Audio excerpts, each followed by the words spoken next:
Welcome, everybody. This is Girls Only Sports. I am Candace. And I'm Kay.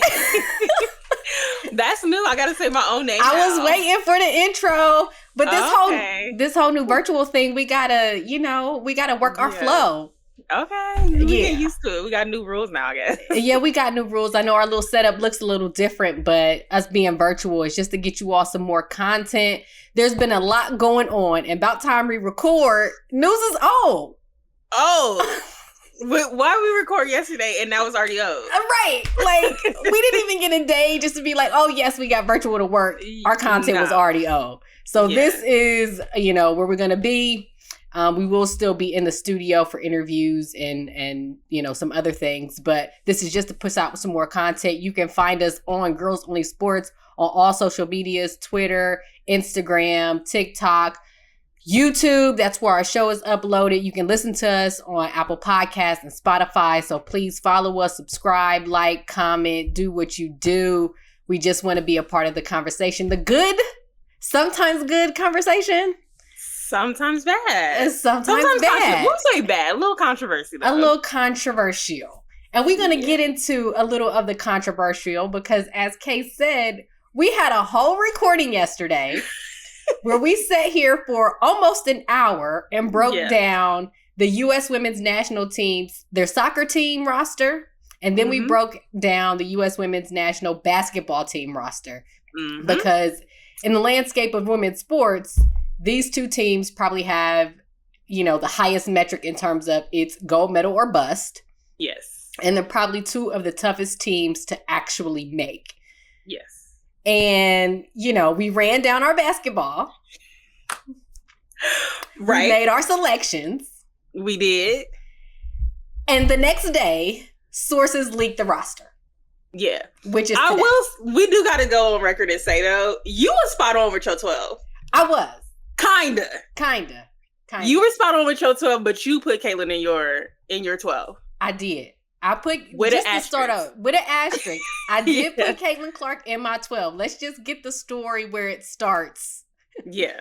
I did put her in my 12 just for precedent's sake. Is that the best collegiate player has always made the United States women's basketball team roster. That's where we're going to start today. And I just felt like if we're going to go by precedent, there was just an asterisk spot for her on the team. It was no other reason. It is not marketing like, oh my God, nobody's going to watch. Well, y'all haven't been watching. I think they're going to be okay. I think so too. Like, the Olympics are the Olympics. Like, I don't think. Yeah.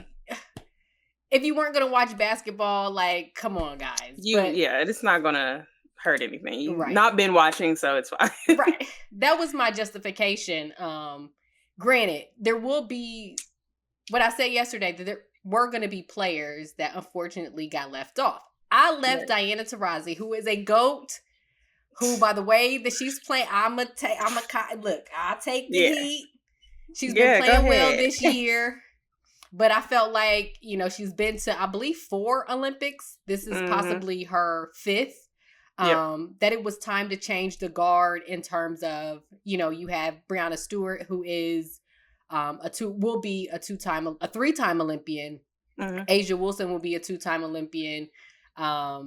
Chelsea Gray will be a 2-time Olympian. So you do have some established players who are on this prospective roster that can usher in the old, middle, and new guard. But I completely understand USA Basketball's decision on putting Diana Taurasi on the team. So let me just run through.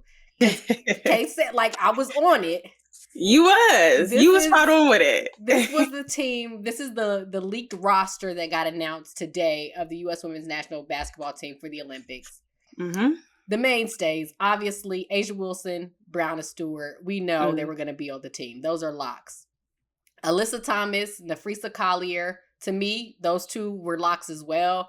Unfortunately, they all kind of play the same position, but in this day and age, you go talent with talent.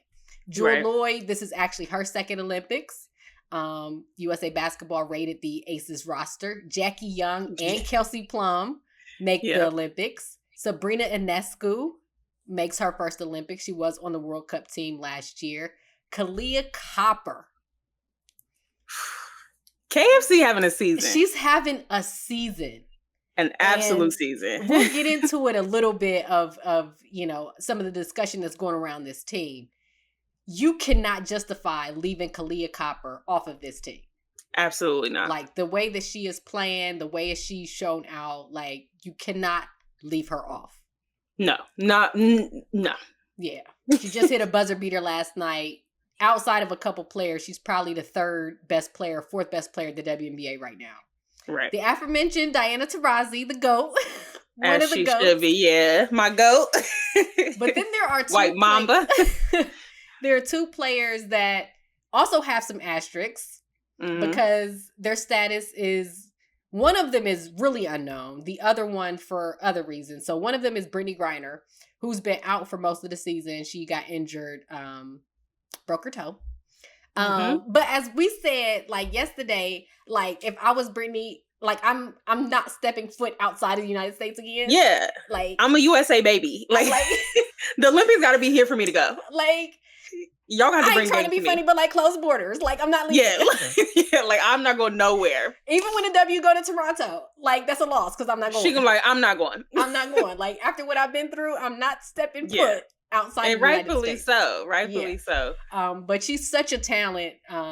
You do not leave the United States without. Yeah, I was gonna say you have mentioned yesterday that you, with the asterisks, that you do not leave Brittany Griner off that roster. If she wanted to play, put her on the team because she is the one player that's unguardable nearly in the world. Like, she's a matchup problem for any other country. And as always, we like to say, the country is catching up in women's Olympic basketball. Yeah. So you need Brittany Griner on your team. Absolutely. But the other thing about BG that, according to reports that we did hear, was that, she wanted to play on the Olympic team as like if she made it, it was a thank you for the country for getting her out of the predicament that she was in. So I was like, that makes sense. That makes sense. Yeah, BG, that makes sense. I ain't leaving. Like you said, yeah. Yeah, absolutely not. But you need her. And if she's willing to play, you 100% take her, I think, every time. 100% take her. And then the last spot, not on the team to make the team, but out of the 12, is Chelsea Gray. Now, this is the biggest asterisk on the Olympic team roster, is that she has been injured since last year. She got hurt Game 3 of the WNBA Finals. And so she hasn't played at all this season. Right. There hasn't been a lot of discussion on what her status is. The Vegas Aces have been pretty mum. Yeah. And so it's like, well, what do you do? I said, I don't care if she cannot play. Literally, if Chelsea Gray cannot play, she is still making my Olympic team roster. 100%. Like, you have to. Best point guard. Like I said yesterday, even Chelsea Gray at 50% is better than, like, we talked about it. Yeah, we talked about the point guard gap. Right. From Chelsea Gray than others, And that's basically it. It's Chelsea Gray at the point guard position. She is the best point guard in the world. And there is a huge gap. You don't leave gap is huge. The mind, you don't leave the heart, you don't leave the intensity at home. Like I said, I don't care if she can't play. I'm putting her on my Olympic team. However, she does have an injury and we don't know what that's going to look like come Olympic time. I fully expect her to be ready about time the Olympics play. I think the Aces are just hitting pause and she's hitting pause. But I think she will be ready and the amount of talent. But the big thing, we said that this is going to be, or this is one of the toughest teams to make. Yeah. Just because the pool of talent is so deep. Aaliyah Boston, a rookie of the year, the best collegiate player last year, coming out of college, didn't make this team. Ryan Howard, who actually made the 3-on-3 team Olympic roster along with Cameron Brink, Haley Van Lith, and Sierra Burdick. Ryan Howard is good enough to make this 5-on-5 team. And, she's an Olympian, but she didn't make it. Arike Agubawale has, if there's a snub, like, let's just get this out the way. If there's a conversation about a snub, and I don't want to use that word because it's not snub. Because everybody that's there deserves to be there. Right. Like, who do you take off? Right. But the next person in that list is Arike Agubawale. How she's been playing. Yeah. How she plays, her skill set. Like, she's the next one up for me if there is an open spot on this team. Although Mia Kupla, I did say that I would have put CC, but that was the DT swap. That was the DT swap, for you. Yeah. But like, let's just get into it a little bit. The leading story is not A'ja Wilson, Breanna Stewart leading USA basketball to what could be either their 8th straight gold medal. That's not the story. No. The story is Caitlin Clark got snubbed. Did she get snubbed though? No. I don't think. Here's my thing, and like I said, I'll take the heat. You can say what you want to say. I don't think Caitlin Clark, regardless of how it's been in the past of number 1 draft pick making the roster, I don't think she deserves a roster spot. That's just me personally. We'll say this. We talked about Sabrina Ionescu in the season that she's having this year, and you spoke about how she's developed her game. I think the only way Caitlin Clark makes a roster spot is if you don't take Sabrina Ionescu. Facts. In this, like, if Sabrina had not added the other parts to her game this season, I think you can leave her off and you can give Caitlin Clark that spot. Sabrina's outside of that, gotten stronger. She's been able to take some more contact. She's developing inside the 3-point line game. So that's some of the things that we have seen from Sabrina. But you're right. Exactly. You couldn't take DT, Sabrina, and Caitlin Clark. Absolutely not. They all three are going to do the same thing. Right. Right. So for me, I don't think it's a snub on Caitlin Clark. Had the Olympics come 2 years post her being drafted, I think Caitlin Clark would have made this roster. Right. For the simple fact, I have faith in the fact that Caitlin Clark is going to develop in the league. Right. I don't think she is ready right now to be on that Olympic roster. Facts. When you look at the names on that roster, regardless of how it's been of number 1 draft pick. The precedent being set, the best collegiate player making the team. Yeah, exactly. I don't think she's at that. When you look at the names on the list, who do you take off and put Caitlin Clark on? And we talk precedent, like we got to understand when people talk snub, the reason that it's just like, come on, let's pump our brakes. Candace Parker got cut in her prime. That's how tough this team is. That's how political making this team is. Like Candace Parker got cut. Nneka Ogwumike was the MVP. I believe she was leading the league in scoring. She's been the only WNBA MVP that has never made an Olympic team. She actually led in 2015. She led the Olympic team in scoring. Yeah. And then got cut from the 2016 team. So but she got cut for Breanna Stewart, who just came off of winning 4 straight national championships. Exactly. That's a little different, but it's this weird thing going on in women's basketball where at a certain point it was like growth. Yeah.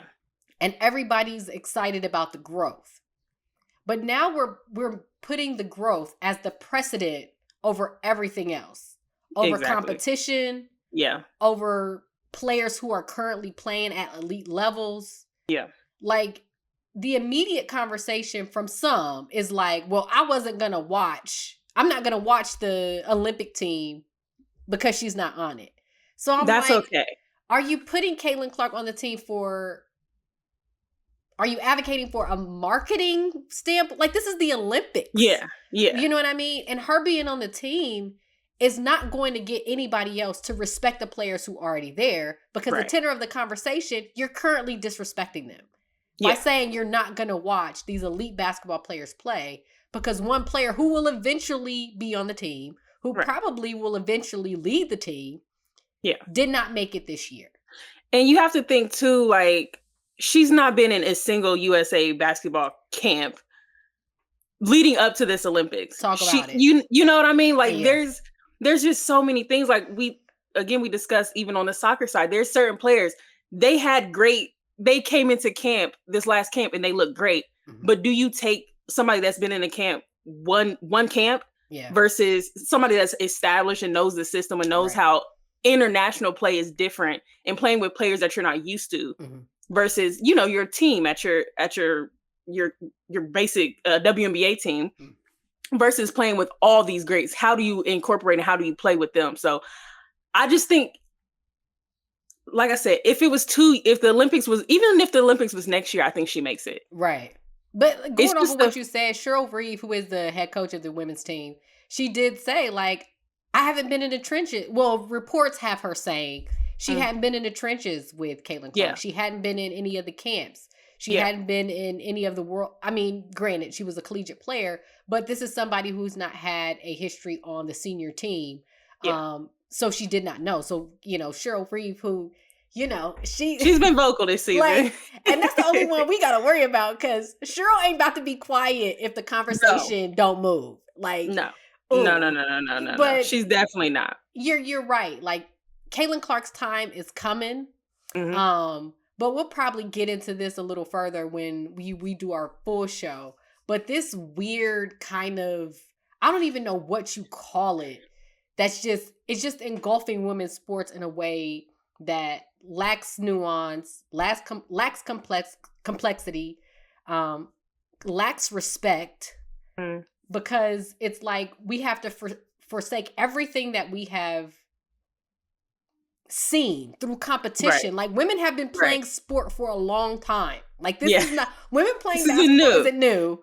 Yeah. Women playing soccer, this is not new. This is not the 1950s or 40s. Yeah. But it's like, you're just not watching. Right. We have to let go of everything we've ever known for the sake of growth. And if that growth is to the detriment of competition and being able to compete and allowing players to be competitive, even competing to be on the Olympic team. If she came in the league and showed out, sure. Like, let's have some conversations. Right. But it's been a little rough go. And like we have been talking about, there's just been players who've been playing at a higher level. Yeah. And like, let's not make a mistake about it. You may not watch. You was not going to watch. Right. And if you did watch, I'm 100% positive Caitlin Clark would not have seen a minute of playing time on this Olympic team. I think that's the thing people don't realize too. She probably, even if she made it, she probably wasn't going to get the minutes. She wasn't going to play. She's not going to be in your five. She's not going to be in the starting five. And all respect to Sabrina Ionescu, even on the World Cup team last year, she hardly got off the bench. Yeah. You know what I'm saying? Like, like just time is coming. She has a long career. Like, come on, y'all, pump your brakes. I think people are just thinking it has to be now. Like, it has to be now. We have to do everything now. What happened to watching somebody's career? Yeah, right. You guys are playing too hard now. Like, wait a minute. But we'll get into it. But we did do our predictions, but we had to come on here and just give a few of our thoughts about the U.S. women's basketball team and see how it shakes out. I just hope they don't put cameras in all these players' faces and again do the same thing that they do and ask them continuously about something other than themselves and them being Olympians. Like, that is what I mean by respect isn't there. Yeah. Let somebody ask them that question. At what point is it justified for them to be like, I'm not answering the question? I'm not answering the question. Facts. Like, at what point? You see that clip? Yeah. I'm done. Stewie said. Yeah. Anywho. This game's been physical. I said, okay, Stewie. Yeah. But I think everybody's sick of it. And I think people are tired of it just seeming like people are picking on it. Like you said, we'll get into it more. We'll get into it. But that's the roster. But to all you soccer fans out there, don't be like, oh, USA Basketball has some controversy. Y'all are up next. Yeah. Right. It's going to be the same exact thing. Yeah. Because it definitely is. Choices need to be made. And we are so close. And I expect the USA, the national team, women soccer, I expect their roster to be out probably in the next week. You know what I was about to say? It's going to come out tomorrow. I will be so upset. I got to get this out tonight. Right. I think mid next week. I think it's going to pop up on us on a Wednesday. Right. But we had Emma Hayes in first two friendlies under her belt, and the team looks good. I think you definitely see the Emma Hayes effect coming into play. They got 2 clean sheets. Mm-hmm. Mallory's back on the score sheet. First international goal since her injury. Right. They look good on set pieces. They look good in the build-up. I just think look like a completely different team. It does look like a completely different team, and we'll see. I have my predictions. So since we didn't get to do it on basketball the way that we wanted, we're going to do it on soccer. So we're going to give our predictions with the hopes that they don't release this roster or leak the roster tomorrow. Right, before the video comes out. So we're going to start. So for people new or fans who don't engage with soccer in the way, there's attackers, there's midfield, there's defenders, and obviously there's a goalie. There's tons of talent. We got some mainstays. We got some 16-year-olds. We got some potential big names that have been around the game for a long time. So let's just start at the attackers. Who in that attacking position at the forward position for the U.S. women's national soccer team? Gold medal or bust? That's what we're working with. Who is making this roster? Who's making this roster? If I'm making this roster, I think absolutely no doubt in anybody's mind, Trinity Rodman, Sophia Smith, Mallory Swanson are on your attacking line. That's your three. I think everything is building around them. I'm going to think in the mind of Emma Hayes and keep it short and sweet. I think she takes Kat Macario. That's her girl from Chelsea. I think the connection's there. I think she's going to take Kat. And again, I'm going to give her a shout out, but I don't think Emma's going to take her. Lynn Williams didn't play today for Gotham, so I'm assuming she's dealing with some type of injury. That's probably why the lack of the call in camp. I would take Lynn Williams if she's healthy and she's able to go. You just don't leave her home for me. Leading goal scorer in the NWSL for a reason. Right. She's proved what she can do. But I think the last spot for Emma Hayes is going to go to Alex Morgan. Alex Morgan. And it's good. You need that veteran presence there in that position. That's it's so young. That's the conversation piece too. Is like, at what point does the transitions happen? It always gets murky. It's like you need, Alex Morgan comes from, Abby Wambach. Abby Wambach comes from Mia Hamm. Mia Hamm comes back. You know what I mean? There's just this Mia Hamm to Michelle Akers. Like, there's this thorough line of like people that you need. Yeah. I think the transition, I think it's happening right now. I think Alex knows it's happening right now. Even with Alex coming into camp, I don't expect Alex Morgan to play a role like she did in the previous Olympics. I don't expect her. Yeah. I think you take her as that veteran leadership and that presence. And to be frank, it's probably her last Olympics. You know what I mean? I think it's in that kind of realm of things. Again, for me, if Lynn Williams is healthy, I would take Alex Morgan and Lynn Williams over Kat Macario. I don't think Emma Hayes does. But I don't. Just because I don't think so. But we will see. That's my 5 though. But there's like, I'm gonna throw an asterisk in here too, is because there's a player who like got her first opportunity in the forward position on the national team since like 2017. Because she did. Since she's versatile, she's had to play all around the field. And on the national team, she's had to be a defender for all these years, for like the last 2 or 3 World Cups. You know who I'm talking about, the one and only Crystal Dunn. She scored a goal. She scored her goal for the USA, scored again today for Gotham. But she's not going to be one of your attackers. She is not going to be one of my attackers, but it's a perfect time to talk about midfielders. Okay, but she makes the team. She 100% makes the team. But I bring her, because of the attacking threats that the U.S. national team has and the depth that they have at that position, I think you bring her in as a midfielder. If you want to play her more forward, you can. Granted, you don't want anything to happen, but you never know what can happen. But she's a player that, like we said, all-around player. You can put her in the back. Yeah, you can't leave her home. Play her in the midfield, play her up front if you need.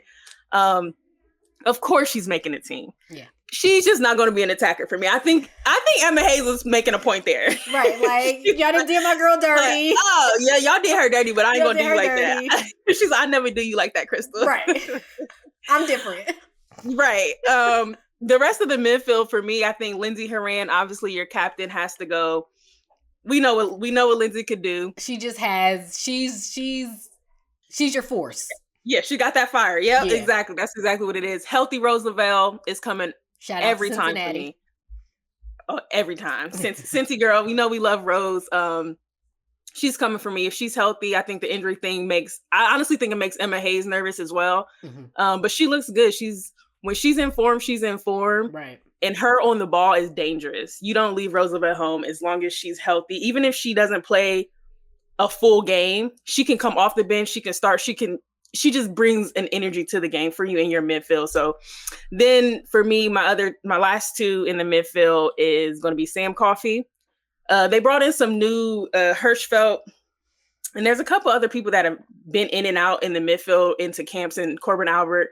I think you take Sam Coffey just for her experience, and she's, like we spoke about, she's been in the system. These other people have a couple caps under their belt, and I just think Sam Coffey just brings something. And you gotta, when you're going into a Olympics versus you're just playing friendlies, I think you take somebody like Sam Coffey that knows the system and knows how to move about in the international space. And then last but definitely not least, I'm taking the young gun, 16-year-old Lily Johannes. We always talk about there's something different with this generation. Like, they're just coming in and just shaking stuff up. I don't know. Yeah. Me either, know. But they're like, we don't got time to, like, our greatness have to happen right now. Exactly. So I don't know. I said you take experience, but at some point, like we spoke of, we have to pass the torch. And I think Lily is going to be a key piece in this team in years to come, as long as they can lock her down and don't let the Netherlands take her. So I think you take her to this big stage, let her get her feet wet, let her see what it's like. Much like it's a different atmosphere, different pressure. Exactly. The travel's different. It's a lot to it. Like, much like you take Alyssa Thompson to the World Cup last year, didn't see a lot of playing time, but you're there, you get to experience it. And I think that's what it's going to come down to for Lily as well.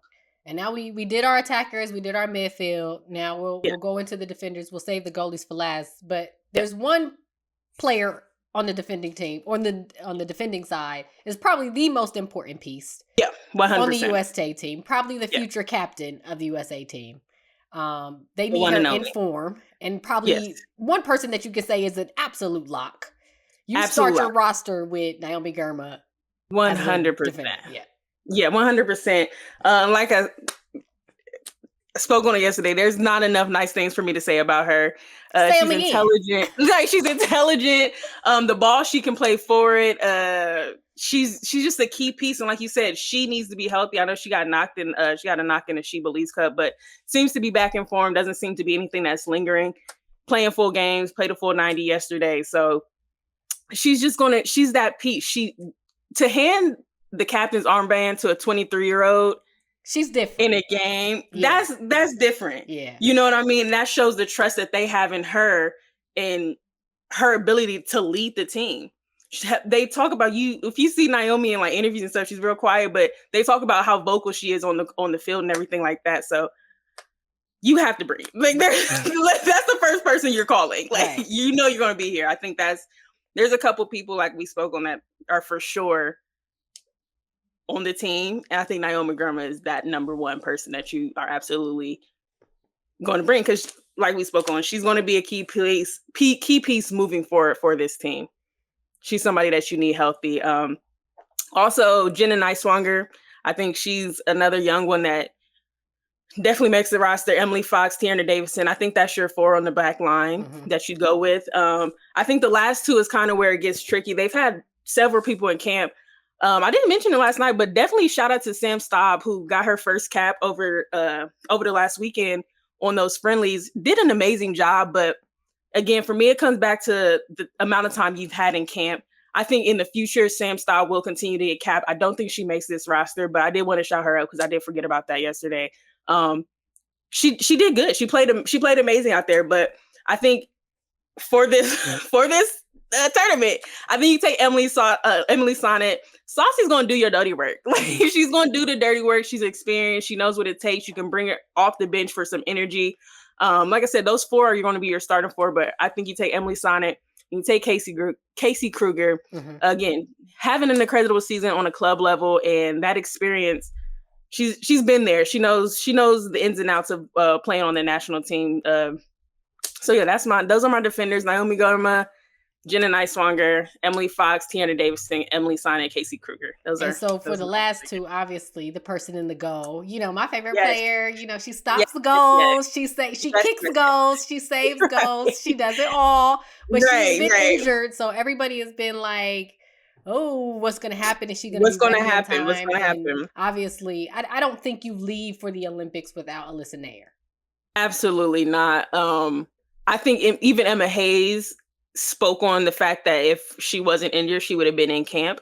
I think everybody knows Alyssa Nair is the heartbeat of this team at this point. Like, she's one of the last, like, you know how like certain people just feel like they have like that wisdom, right? He feels like one of the last ones, because before the World Cup, we still had Becky Sauerbrunn, but she didn't make the World Cup team because of injury. And now, like, Becky just felt like that was our captain. Like, that was my captain. So, Alyssa Nair still feels like the last person, like that old wise, player like Becky Sauerbrunn. So, I think you take Alyssa Nair healthy. Let's see if she started. Did she start? Yeah, she's in goal. She's in goal right now. She's fine.